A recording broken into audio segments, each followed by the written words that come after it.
자, 연구인력 개발비 명세서에 대한 부분입니다. 연구인력 개발비 세액공제 적용에 대한 부분인데요.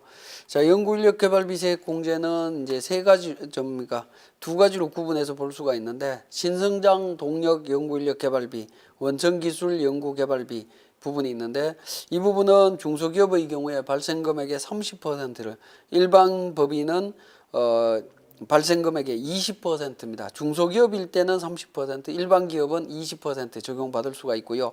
일반 연구인력 개발비의 경우에는 증가 금액의 기준으로 40%, 중소기업은 50%고요.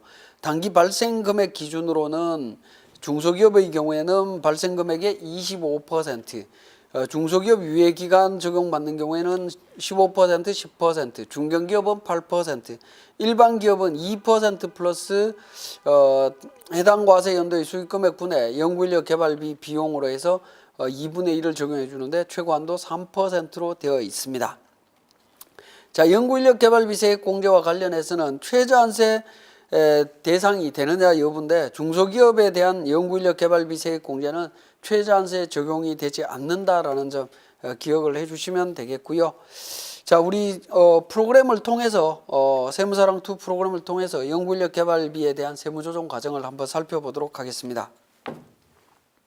자, 연구인력 개발비 조정 명세서는 개인 조정의 세액공제 감면 쪽에 보시면 세 번째 연구인력 개발비 명세서가 있습니다. 연구인력 개발비 명세서는 발생 및 증가 발생액 계산, 공제세액 연구소 전담부서, 해당 연구인력 개발비 발생 명세 내용으로 구성이 되어 있는데요.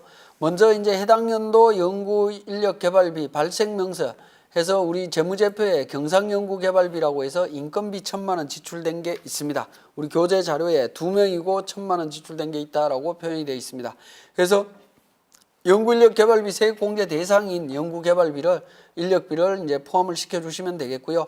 두 번째, 연구인력 개발비의 증가 발생액 기준이 있습니다. 2014년도부터 직전 연도 4년 동안 발생된 금액 800만 원, 600만 원, 500, 700만 원을 쭉 입력을 해주시면 되겠고요. 증가 금액이 있고 당해 연도에 직전 연도보다 증가된 금액은 200만 원으로 이렇게 표시가 되고 있습니다. 표시가 되고 있고요. 자, 공제세액은 어떻게 되냐는 부분인데, 공제세액은 중소기업이기 때문에 1,000만 원에 대해서 25%, 250만 원을 공제받을 수가 있고요. 증가액 기준으로는 100만 원을 세액 공제받을 수가 있습니다. 그러면 둘 중에 큰 금액 기준인 250만 원을 우리는 세액 공제 신청을 하시면 됩니다.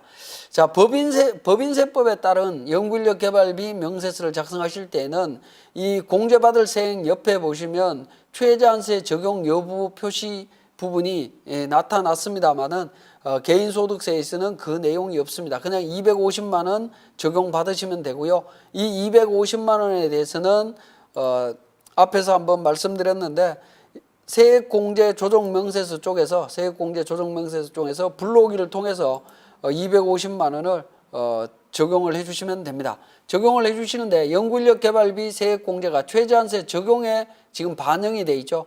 이 부분은 제외를 해주시고요. 금액을 제외하시고 최저한세 적용 제외로 구분해서 반영을 해주시면 되겠습니다.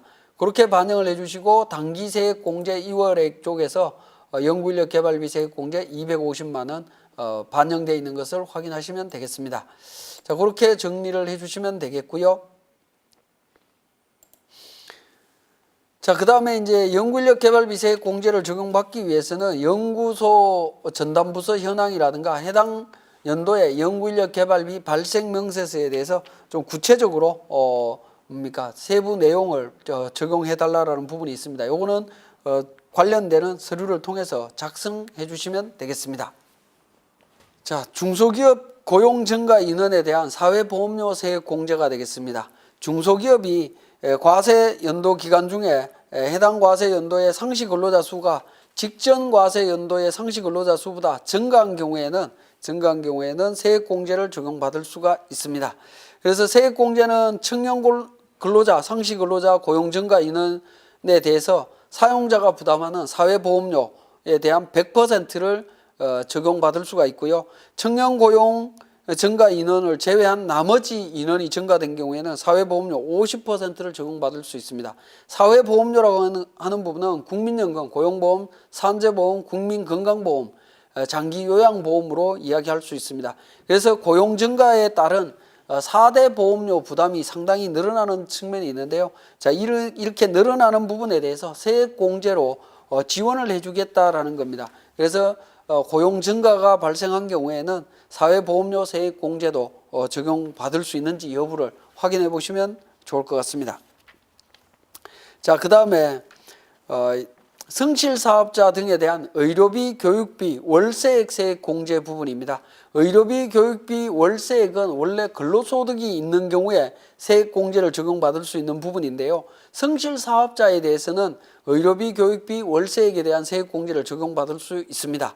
성실사업자로서 다음 각호의 요건을 모두 충족한 자와 성실신고 확인 대상자로서 성실신고 확인서를 제출한 자 두 사람은 적용받을 수 있다라는 겁니다. 그러면 성실신고 확인 대상 사업자로서 성실신고 확인서 제출하면 세액공제 자동으로 적용이 되는 거고요. 성실사업자인 경우에는 1번부터 요건이 있습니다. 4번까지 요건을 모두 충족해야 됩니다. 첫 번째 복식부기 의무로 복식부기에 의해서 신고해야 되고요. 두 번째는 3년 평균 수익금액의 90%를 초과해야 됩니다. 작년까지는 100%였는데 일단 90%를 초과해야 되고요. 해당 과세 기간 개시일 현재 3년 이상 계속해서 사업을 경영해야 됩니다. 그 다음에 국세 체납 사실이라든가 이런 부분이 없을 때 적용받을 수 있다라는 겁니다. 그러면 세액공제액은 의료비 세액공제액은 의료비 금액의 15%입니다. 우리 연말정산할 때 근로소득자의 의료비 세액공제 적용받는 기준하고 동일합니다. 동일한데 기본 3%를 초과해야 되죠. 총 금액의 3%를 초과하는 경우에 적용받을 수가 있는데 사업소득자이기 때문에 3% 초과 금액의 기준 금액은 사업소득 금액을 기준으로 하고 있습니다. 사업소득 금액의 3%를 초과하는 금액에 대해서 공제를 받을 수가 있는데 700만 원을 한도로 해서 15% 세액공제 적용받을 수 있습니다. 교육비 세액공제는 기본공제 대상자에게 지출되는 교육비에 대해서 해당 금액의 15%를 세액공제 적용받을 수 있는데 근로자 본인, 장애인 특수교육비, 배우자 직계비속, 형제자매, 입양자 위탁 아동에 대한 교육비들을 적용받을 수 있습니다. 자, 월세액 세액공제, 종합소득 금액이 6천만 원 이하인 성실사업자가 월세액을 지급하게 되면 그 지급한 금액의 10%를 세액공제 받을 수 있습니다. 단 해당 월세액이 750만 원을 초과하는 경우에는 초과 금액은 없는 걸로 합니다. 자, 이렇게 이제 그 의료비, 교육비, 월세액에 대한 세액공제를 적용받게 되면 농어촌 특별세가 부과되고요. 최저한세가 과세된다라는 부분입니다. 자, 그러면 이 의료비, 교육비, 월세액에 대한 세액공제는 세무사랑2에서 어떻게 적용되는지 한번 살펴보도록 하겠습니다. 자, 의료비, 교육비, 월세액에 대한 성실사업자에 대한 세액공제는 별도의 명세서, 조정명세서나 이런 부분이 있는 것이 아니기 때문에 우리 종합소득세 신고서 쪽에 신고서에서 바로 작성을 하시면 됩니다. 그러니까 개별적으로 여러분들이 의료비 세액공제 금액, 교육비 세액공제, 월세액 세액공제 금액을 개별적으로 계산을 하신 후에 우리 종합소득세 신고서에 종합소득 계산이라고 하는 탭에서 F7번 세액공제 입력이라는 부분이 있습니다. 자, 이 부분을 클릭하셔갖고 내용을 살펴보시게 되면 하단 부분에 조세특례제한법상에 나오고 있는 세액공제를 반영할 수 있는 부분이 있습니다. 그래서 F8번에 세액공제 조회를 눌러보시면 고용창출, 연구인력, 중소기업 투자 관련되는 부분이 있습니다. 자, 이 부분까지 적용하는 걸로 하시게 되면 반영이 되는 걸 확인하실 수가 있고요. 그 다음에 성실사업자에 대한 의료비 세액공제 관련되는 부분은 F2번을 통해서